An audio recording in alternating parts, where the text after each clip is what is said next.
let's also welcome Deepak Shenoy on the show right now. Hi Deepak, good to be speaking with you. So the sector churning is indeed at play, but there's a lot of news flow that is impacting the sectors overall, and definitely the defensives now, the ones considered to be defensives from the likes of pharma, FMCG, those are also seen to be a bit under pressure. But how do you read into the markets right now, and any sector, given the correction, you wish to flag off where the sector churning could likely play? Oh, well, I think to be fair, everything is falling. It doesn't matter now whether you have positive earnings or news of any sort. I think across the board, there are no real defensive in a market like this. You'll just fall a little bit less, but you'll fall regardless. And then what I have seen in general is that a large amount of domestic purchasing or buying is continuing, even though we've seen the markets down quite considerably in both January and February. And even now, you're seeing daily net inflows into mutual funds, even small cap mutual funds. So to that extent, I think domestic flows have supported things so far. So to a certain extent, while the large caps have not corrected meaningfully, I think at some point there will be that correction as well in those larger caps. And then we should, once the uncertainty around the Trump tariffs and the daily news flow being, out of whack in terms of what comes out of left field, I think when that changes is when you're going to start getting a movement backwards. So till then, I think it's premature to try and say what will improve first and what will not. So we'll have to just live through this news flow as it comes, and just be sure that you're buying into companies that have relatively stronger fundamentals to deal with potential changes in the underlying market, the trading scenario and the trade and tariffs and so on.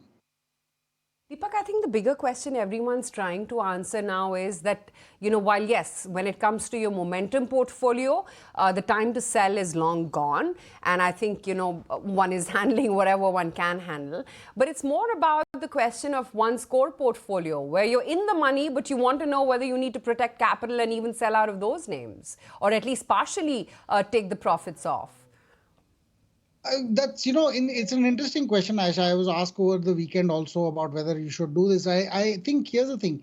If you are an active investment professional, then you will obviously be wanting to churn some of your stocks because they might have gotten more expensive. Something else might have gotten cheaper. So you can actually make a risk reward analysis and move things around. If you're a long-term investor for whom this is only something to save for the long term, then such corrections are normal. You just continue your investment process as you are as an investor, because you're investing into funds, you're investing into a diversified stock portfolio that's going to give you the protection that you need anyways. And if you need to make those changes, you can make them as companies get more evident.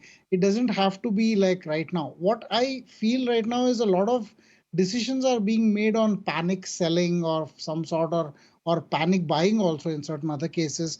They don't need to be. This is a time to look at companies again from the valuation lenses and find what's more attractive, and maybe even rebalance your existing portfolio into them. I don't suggest just going into cash anyways. If you're on a momentum portfolio, for instance, our portfolio went into cash only starting January, and we are now a substantial amount in cash simply because momentum follows the market, does not lead it. So, that's a strategy to be in cash because the market tells you to be.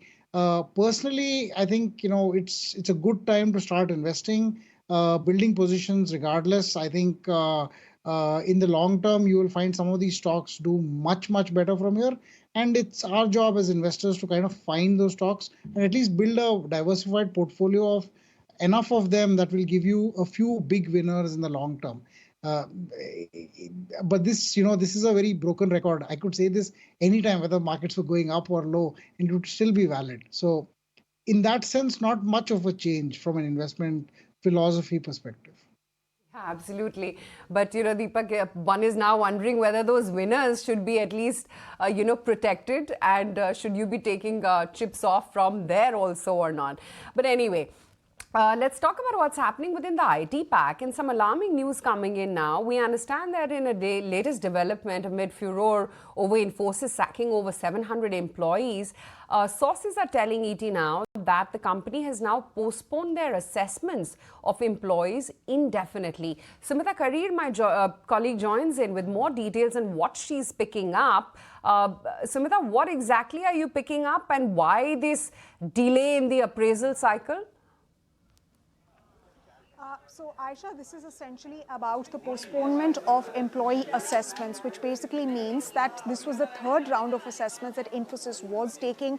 We've seen, of course, the kind of layoffs that Infosys has conducted. Of course, 300, slightly over 300 is the number that's been put out. However, employee unions and associations or terminated employees debunk that number. They say that the number is much higher and is close to the tune of 700. Now, let's come back to these assessments that are coming in and what sources tell ET now. Well, in email that's been sent by Infosys to its employees, Infosys says, and I quote, "We're here to help you prepare better and have decided to provide additional training and support from subject matter experts so you can successfully clear the assessment. Therefore, the third attempt of the generic FA2 assessment, originally scheduled for February 24th, has been rescheduled. We will soon convey revised dates." Now, remember, there's been a lot of pressure from terminated employees and, of course, from the Center Labor Department, Labor and Employment Ministry, and from the State Labor and Employment Ministry on Infosys in the manner in which, especially as far as the manner in which these layoffs were conducted. So this would have been the third part of those assessments that took place, which led to those layoffs. Now this has been postponed, and Infosys is giving these employees more time to study, according to what the email that's been accessed by ET now states. However, terminated students, they're not really convinced. They say, and this is again accredited to sources, that Infosys reasoning is a cover-up. The company did not give such liberty to the 700 employees it forcefully terminated on Feb 7th, and employees were thrown out in a single day without notice, without severance, or even a place to stay for the night. And Infosys is trying to evade further controversy as far as this matter is concerned. Now, what we also know is that after employees or terminated employees wrote a letter to the Central Union Ministry, Employment and Labor Ministry, we know that the State Labor Employment Minister, he had a meeting with officials from Infosys, and he is not very pleased with the manner in which IT companies are carrying out these layoffs. He stated that there is a lack of trust and accountability.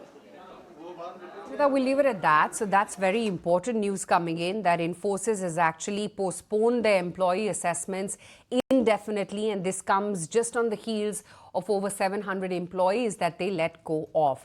Other than that, of course, there are statements coming in from NASSCOM as well, wherein they're saying that they don't have clarity on the impact of Trump tariffs on the Indian IT sector. The tech industry is expected to add 1.26 lakh net new employees, taking total workforce to about 5.8 million in FY25.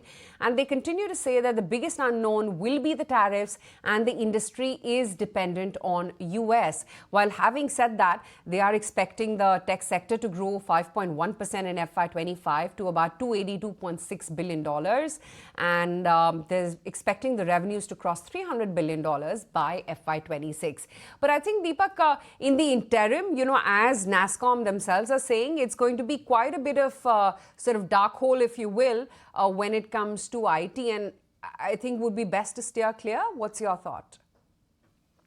Well, I think it's kind of unfortunate that this whole hiring thing is turning. You're not supposed to not be able to fire people for not being able to clear the basics required for a test. I mean, I understand the angst people are going through and this thing, but this is really employment at will, right? If I can't fire people, why would I hire them? I mean, I won't hire hundreds of people if you don't allow me to assess them at some level and fire them. And I feel that's an unfair requirement of employers who've given you, let's say, 3 different chances to clear a test. People are not so kind in the industry. If you fail like this, there will be consequences much earlier than that. I think we are perhaps, if this is the case, then people will not hire in the next cycle going forward. But yeah, at this point, the threat comes from AI as well. The threat comes from the US trying to onshore as much stuff as possible and therefore reduce offshoring. And so a lot of those elements come into play. We're going to see a lot of the reverse tariffs also sometime in April. So things are going to be uncertain till then.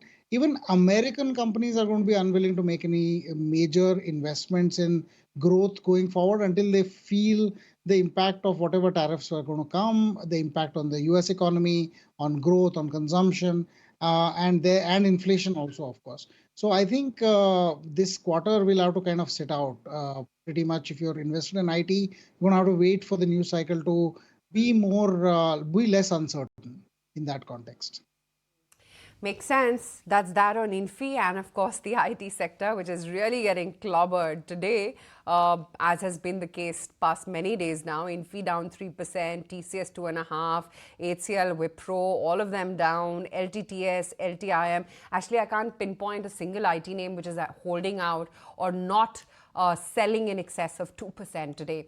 We'll take a very quick break on that note. Come right back. We'll continue our market discussion with Deepak Shenoy, Kunal Bothra, and we've got Naresh Mirani.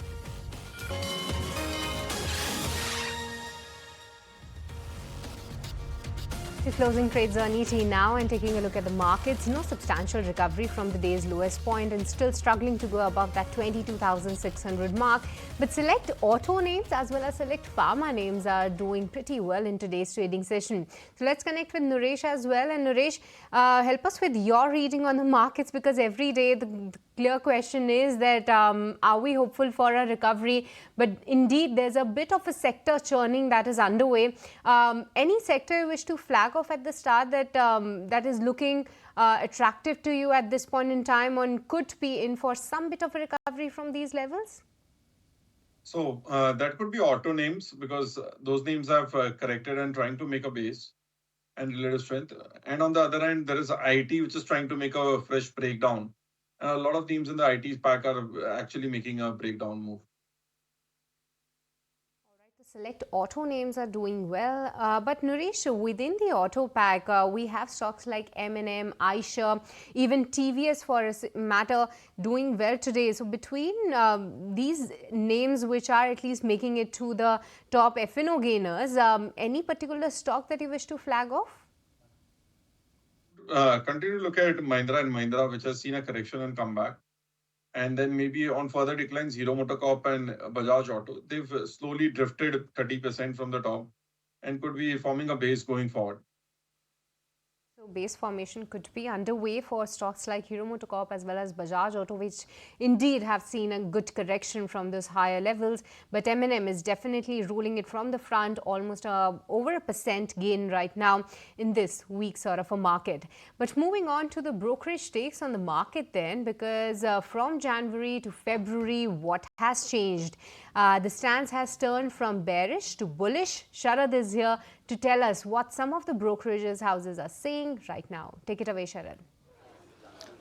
Well, yes, just as the markets have turned volatile, so have been brokerages' views. To put in perspective, in the month of January, Nomura had a bearish view when it comes to the consumption part in 2025, but a bullish view coming in when it comes to the faster EV adoption. Now, also the D Street bottoming out, if you look at it, the next broking house which would be in focus would be Morgan Stanley. They also stated that the global growth, bunching up of IPOs and near-term risk might be there continuing, but in the month of February, they have turned bullish. Now the cement demand, that momentum is expected to continue. So sector-specific, positive news flows, that's what Morgan Stanley is stating. Also, HSBC, they had actually downgraded India to neutral from overweight, and their Sensex target itself, that had come down to 85,990. But now a bullish view is coming in the month of February for HSBC, as they say that US tariff concerns are overdone for pharma as well.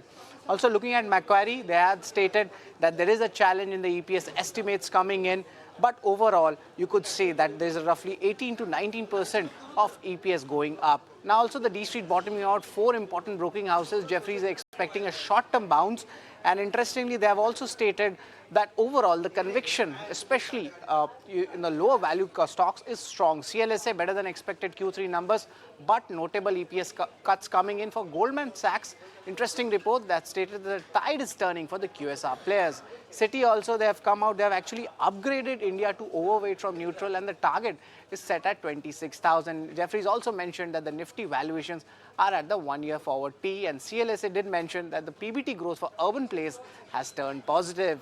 So, of course, very positive news flows, especially the bullish tone is coming from the broking houses, and that was very different in the month of January, where there was a bearish tone. Yeah, absolutely.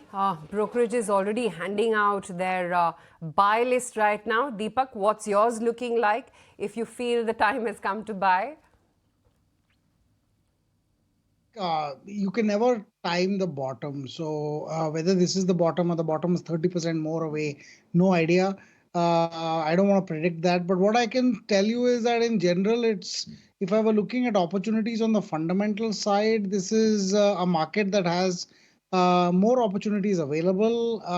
There is a lot of uncertainty, but uncertainty is a time when you get some good companies at relatively better valuations. Currently, even in the large caps and large cap financials, including banks, we're seeing much better valuation numbers in terms of both historical and, of course, relative to their potential future growth. We're also seeing that certain sectors are sort of bucking the trend a little bit on the downside. So whether it is domestic auto, in some cases domestic financials as well, some of the larger cap telecom names, I think these are closer to their all-time highs than most stocks, which seem to be like 30% off their all-time highs. So I think there is still value over here, but you could expect that the markets are going to be more volatile. So if you're going to deploy, I think, capital, it may be best to deploy it over a certain period of a few months rather than all at once. And because you have the ability to choose, you might, ignore what I have to say about large cap financials and find a manufacturing company that's doing really well as well. So it's, there are more stocks to pick from. So I think, in that context, it is always going to be an interesting time to buy. But again, I say this of every market, there will always be something to buy. And I think, if you ask me, it's just about, going down the rabbit hole and finding the right companies to buy. Today, you just have a bigger universe to look from. And in a market of fear, you will probably be one of the few people buying when everybody else is on a wait and watch mode. Certainly, but Deepak, we have seen deeper cuts within the broader market space. So from the small and the mid end, any particular theme that is looking attractive to you, or you can help with some of the stock ideas that are still looking attractive to you and you also have it in your portfolio? Yeah, no, I mean, there are lots of stocks. We've our fundamental portfolio is still, kind of going strong. We've seen some really good results in many of these companies. Now, you might find an expensive name there like a Keynes or a relatively cheaper but relatively lesser known company like a Pennar Industries. But they're all offering value at different levels. One is based on growth, one is based on a change in outlook by management and moving into a higher margin environment going forward. So I think there will always be these choices to make, but we haven't found a single theme that is specific to this market that would benefit. I still think the India theme is that is making for India is actually a theme that will continue. It's been our case for the last 2 years that defense players will do well and continue to do well. Railways players will do well and continue to do well.